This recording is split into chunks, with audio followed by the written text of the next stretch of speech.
आम्हाला सगळ्यात महत्वाची सूचना आली की परवा जे मैदान झालं त्या मैदान अतिशय सुंदर झालं. प्रत्येक बैलगाडी मालकांनी सांगितलं. बरोबर. फक्त त्यांना एकच अडचण वाटली की जे फाटी जे आपण निकार रेषेच्या पुढे जे नांगरणी केलती त्या ठिकाणी दगड पडले होते आणि ते दगड उचललं न गेल्यामुळं थोडीशी नंदीला अडचण येत होती.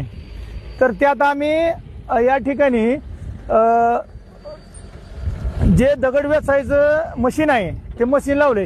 एक 20 mm च्या वरचा जो खडा असेल त्या खड्यापासून पूर्ण जेवढा मोठा दगड असेल एकही पूर्ण मैदानात किंवा मैदानासमोर तुम्हाला दगड दिसणार नाही. आणि दुसरी गोष्ट त्या अगोदर नांगरलं होतं एक अर्धा एकर. आता आम्ही पूर्ण रोड पर्यंत इथून नांगरणार आहे. नांगरून तुम्ही बघताय मशीनद्वारे ट्रॅक्टरद्वारे की पूर्ण आम्ही इथून मेन रोड जे समोरचा रोड दिसतो इथून 300-400 फुटावरती आहे तिथपर्यंत आम्ही पूर्ण जमीन भुसभुशीत केलेले आहे.